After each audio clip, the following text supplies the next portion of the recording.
Les informations, bonsoir. Le ministère de la Santé a annoncé qu'il y a actuellement 416 cas actifs de la maladie de COVID-19 et 94 décès dans le pays. 20 personnes sont encore admises dans les centres de traitement. À ce jour, 18 384 cas cumulés de COVID-19 ont enregistré dans le pays, dont 17 874 personnes se sont remises de la maladie. Le ministère de la Santé affirme que la tendance à la baisse de cas se poursuit progressivement, mais que le niveau de transmission communautaire reste au-dessus du niveau d'avant la poussée. Le ministère demande aux membres du public de continuer à observer toutes les mesures préventives pour éviter les risques d'infection.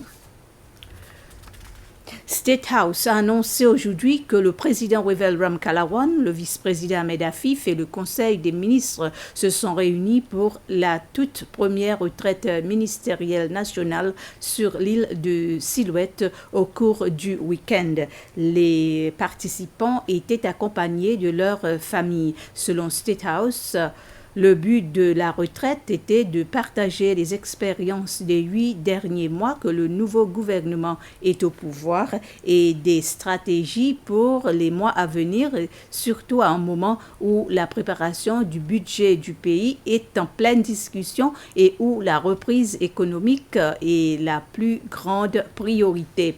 State House dit que c'était aussi l'occasion d'interagir avec les résidents et les travailleurs de l'île. Le communiqué ajoute que le président Ramkalawan a déclaré que la retraite a été un réel succès, non seulement car c'était un moment de faire des partages ouverts et de discuter des défis auxquels chaque ministère sont confrontés, mais aussi c'était une opportunité de faire des rapprochements et de la cohésion d'équipe.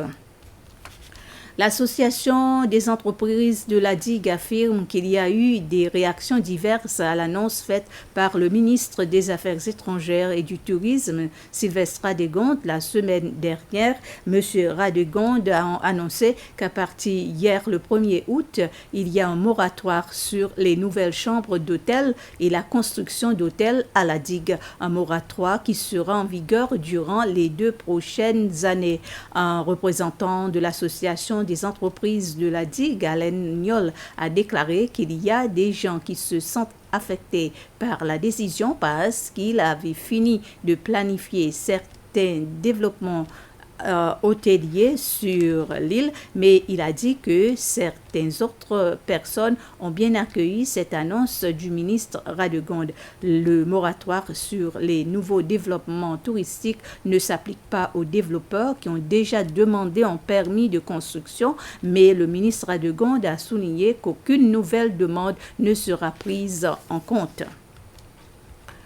Le président du comité de la défense et de la sécurité à l'Assemblée nationale, Clifford André, et sa délégation ont effectué récemment une visite des locaux de la police et de l'agence des services des sapeurs-pompiers et des secours à la digue. La visite à la passe avait pour objectif de repérer l'emplacement où le nouveau poste de police va être construit. M. André a fait ressortir que l'actuel poste de police ne permettait pas aux agents de police d'offrir de bons services. Il est prévu de construire un nouveau poste de police à La Passe, à l'endroit où l'entrepôt de la STC, la Seychelles Trading Company, est situé. Une visite similaire a été effectuée au poste de police de Grand-Anse-Pralin afin que M. André et sa délégation puissent voir de première main les installations qui s'y trouvent et où il devrait y avoir des améliorations. Ils ont également visité le poste de police de Baie-Sainte-Anne